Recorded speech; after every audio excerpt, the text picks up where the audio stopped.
ladies and gentlemen, I am proud to come before you as a leader of the largest growing pro-liberty conservative youth organization in the country, Young Americans for Liberty. And like the generation before us, another anti-establishment Republican candidate, Barry Goldwater,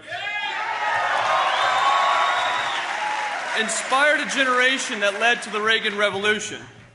And today, our next distinguished speaker has launched a revolution of his own and has given a voice to a new generation, a generation ready to rise up against government takeovers, bailouts, unconstitutional wars,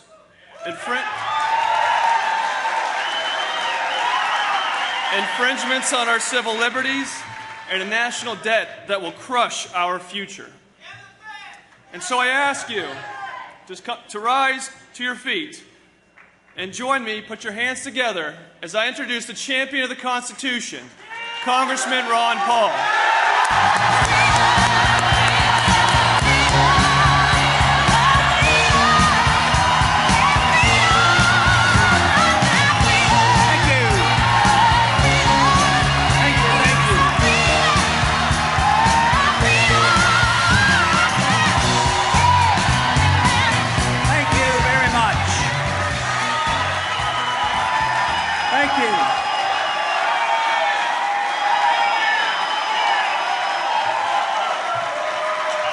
Great to see everybody. Great to see you. I'm glad to see the revolution is continuing. Well, we have first seen some of the results of the revolution of a few years ago, and that was last year's election. I understand we had a few new members sent to Congress, and we have you to thank you for. But I do want to take a moment to take a little special privilege and say we also had a new senator from Kentucky, and we like that too.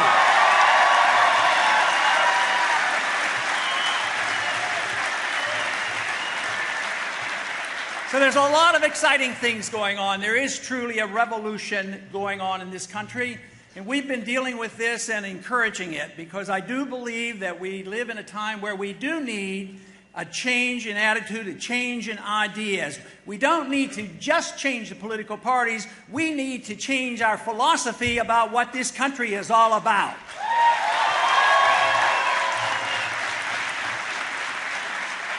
You know, this past week we had a pretty good victory for the freedom movement. We had a vote come up all of a sudden under suspension, and it had to do with the Patriot Act. And the Patriot Act we know has nothing to do with patriotism. They always name it opposite of what it is. The Patriot Act is literally the destruction of the Fourth Amendment. That's what it's all about.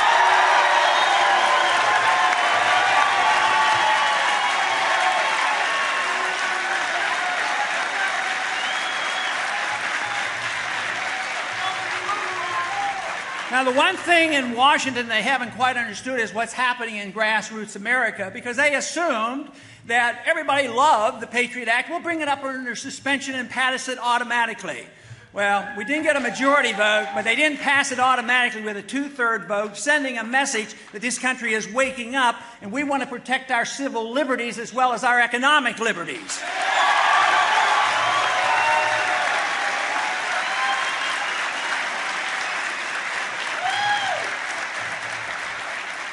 This week I was scheduled to be on a financial program. I've been on a few of those lately, talking about things like the Federal Reserve and a few other things.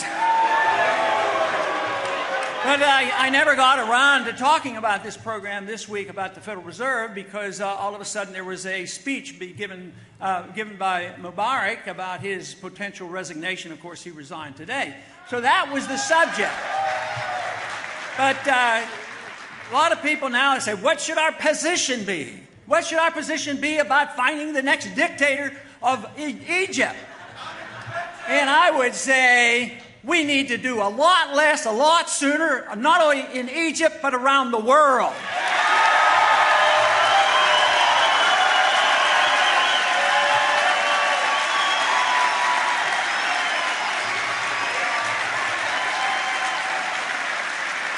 You know, some people want to argue with us about that and say we have a moral responsibility to spread our goodness around the world, and it's our obligation to do this.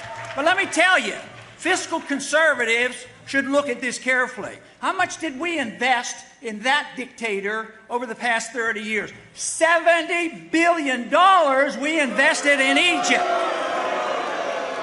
And guess what? The government is crumbling, and the people are upset, not only with their government, but they're upset with us for propping up that puppet dictator for all those years.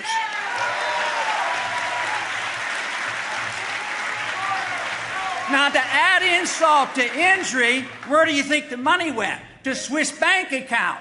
That family, the Mubarak family, has 40, 50, 60 billion dollars, nobody knows, stashed away in other countries, other areas of your money, and that is true. Now, you know, it used to be that conservatives were against foreign aid. I'm still against foreign aid for everybody.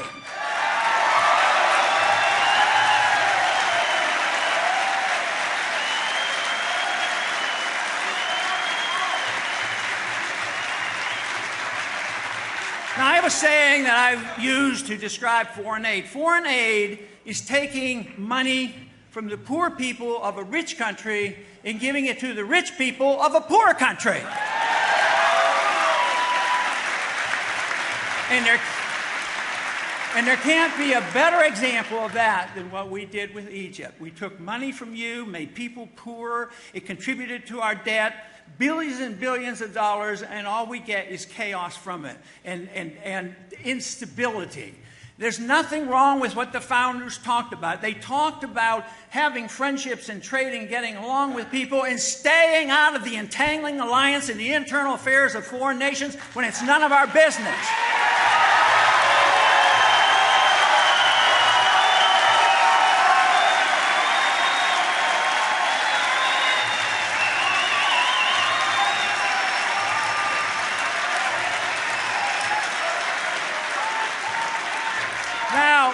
We've been doing it for a long time, and you get periods of relative stability. There was relative stability when we were propping up the Shah, but it ended up with bad results. We ended up with the Ayatollah, and now we have a problem on our hands.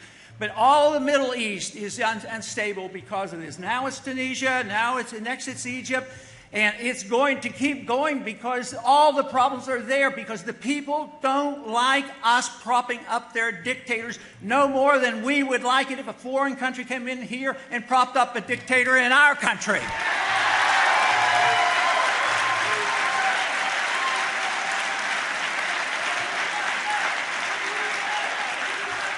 But the real danger is that this will most likely spread, and when it gets to Saudi Arabia and there's disruption there, then you are going to see some real problems. And it will be a partial consequence of our flawed foreign policy, and temporary stability does not guarantee stability that we need around the world. And besides, we just flat out don't have the money, and we shouldn't be doing it.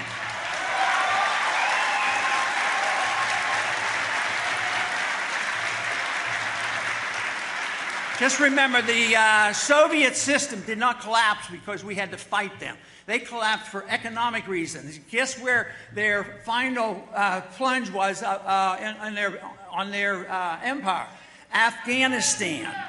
So it makes no sense for us to think that we can keep troops in 135 countries, 900 bases, and think we can do it forever. So no matter how badly you want us to do that, it's time to reassess that foreign policy. It's time for us to bring troops home. We've had troops in Japan since World War II and in Germany. Why are we paying for their defense?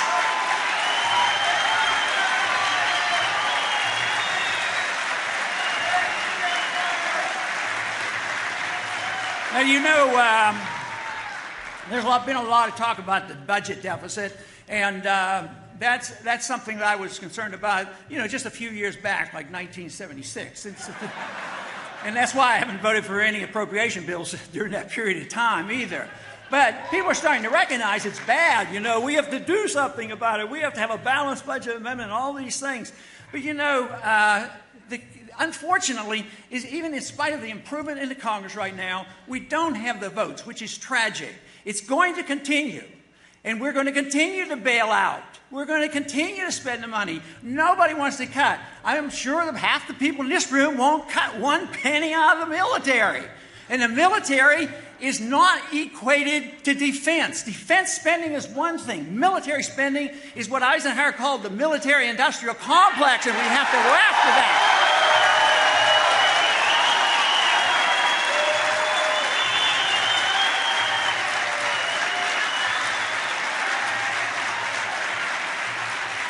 But let's say government, as you all, I am sure, would agree, is out of control, and it's very hard for us to get a handle on it. So let's say we even theoretically, and a miracle happened, and we balance the budget where we are today. It would be still a disaster because we're spending too much money. But it wouldn't change a whole lot. When a crisis comes, guess what happens? Guess who does the bailing out? The Federal Reserve used $4 billion to pass out without congressional approval, and most people say, oh, well, that's the Federal Reserve's job to do that. No, it is our job to check up and find what the Federal Reserve has done, audit them, and find out who their buddies are that they're taking care of.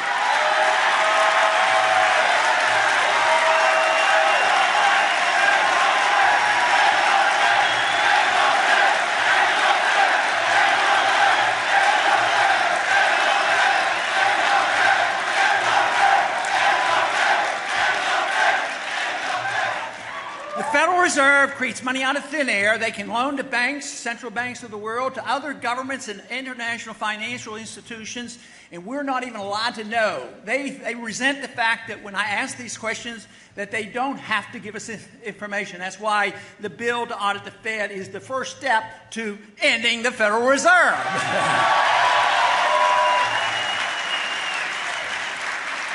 But the Federal Reserve will end itself because they will destroy the dollar. Since the Fed came into existence since 1913, they've eliminated 98% of the value of the 1913 dollar, and it's continuing erosion.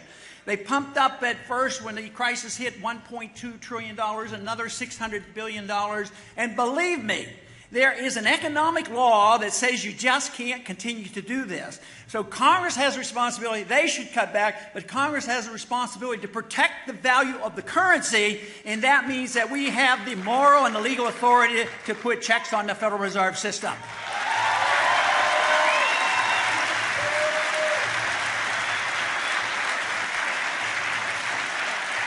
You know, there's been a lot of talk about bipartisanship after the election. We need bipartisanship.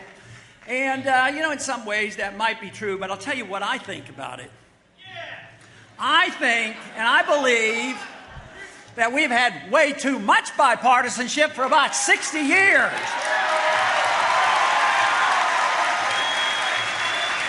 You know, we have bipartisanship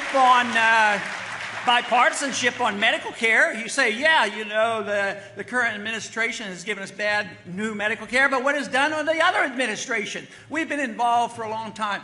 It's the bipartisanship of the welfare system, the warfare system, the monetary system, the challenge to our civil liberties. It all goes through with support from both parties. So there's way too much bipartisanship. This should be a challenge of the issue of philosophy, good philosophy versus bad philosophy.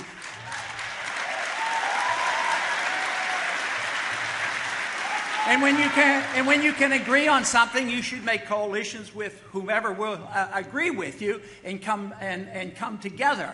But I'd like to see some bipartisanship, though. What I would like to see is take those big government conservatives who love to spend money and never cut their efforts and their spending, and get the big government liberals where they want to spend and never want to cut, and let them get together and say, you know, it's time, you know, this deficit is good. Let's have a little bit of bipartisanship and cut both.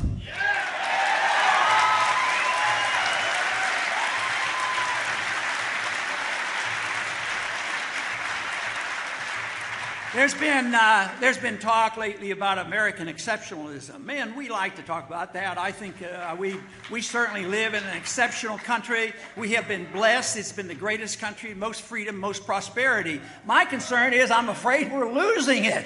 I'm afraid we've given up on our devotion to liberty. That's where our problem is. But, you know, where I think we go astray on this exceptionalism is there's some people, and sometimes they're referred to as neoconservatives, and they're sort of neo-Jacobins, where they believe that we have this moral responsibility to use force to go around the world and say, you will do it our way or else. Well, force doesn't work. It never works.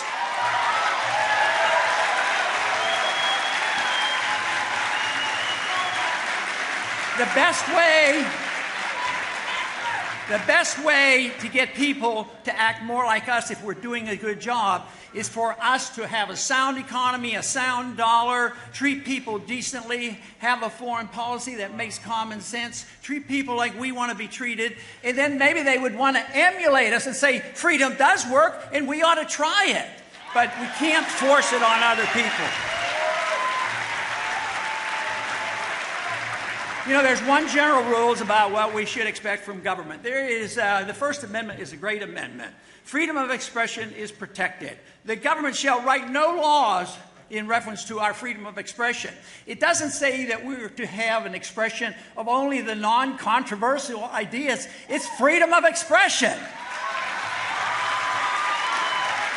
Now, most people are pretty good on the First Amendment, but where they slip up is they say the government should write no laws about the freedom of activity. So they want to the liberals want to talk about how to regulate your economic activity and how you spend your money, and others want to regulate your personal lifestyle. But government should not be regulating us, and we should adapt one other principle for that to work. We should all swear off the use of violence against our neighbors, our friends, or our other countries.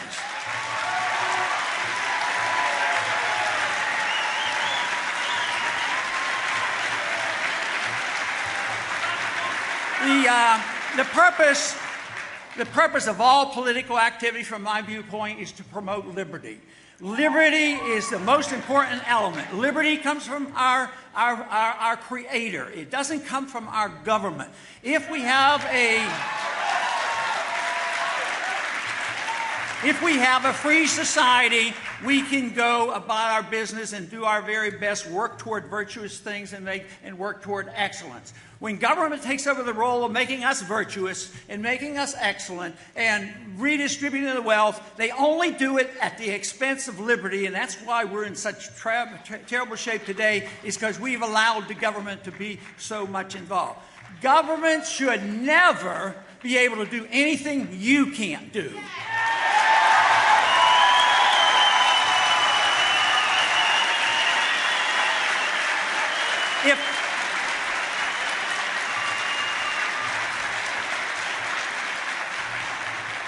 If you can't steal from your neighbor, you can't send the government to your neighbor to steal for you. There should be no redistribution of wealth.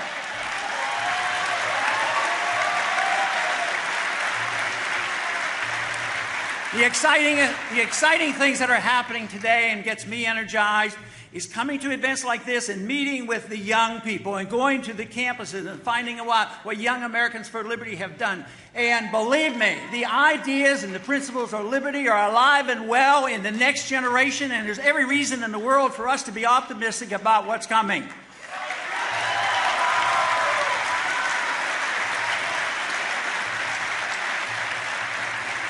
I would like to make one suggestion before I close, that just to think about, because it's not a perfect solution, but especially the young people. What if I had the authority to do it, what if I could offer you and say, look, we're not doing such a good job in government these days. We make promises and we don't know about the future. But would you consider opting out of the whole system under one condition?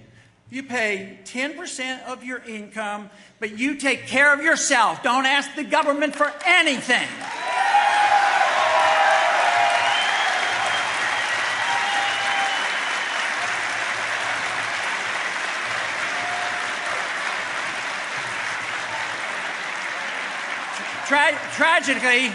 Tragically, you're probably going to have the opportunity because government is in the process of failing and they can't deliver on the goods just as the Soviets couldn't deliver the goods and maintain their empire. We will have those same problems domestically, and we face serious economic problems as this dollar crisis evolves.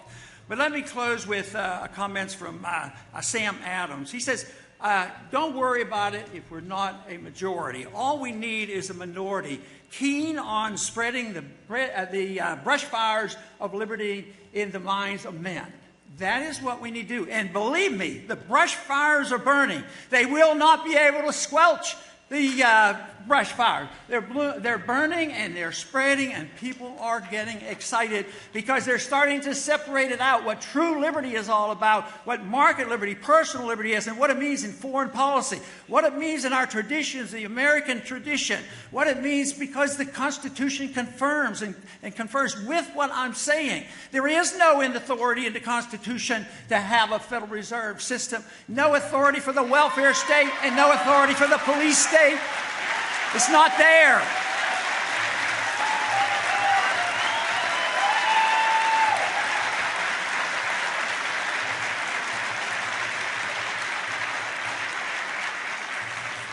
So we should all assume personal responsibility for promoting the ideals of liberty. And one thing that Samuel Johnson always advised when they were in the dire consequences of the problems of the revolution, he said, we cannot present long faces to the people, the colonists at that time, because it will make them realize how tough things are. So we should not have long faces. We do not know exactly what tomorrow will bring, but I do know that the effort is worthwhile, and I do know that you can have a lot of fun defending liberty, and believe me, if you understand liberty and realize it's the only humanitarian system that existed ever on mankind, I tell you what, if you learn about it, study it, promote free market economics, and fight for this, I can guarantee you, you will sleep better at night, you will enjoy your life, and you will feel like you're doing something worthwhile. Defend liberty.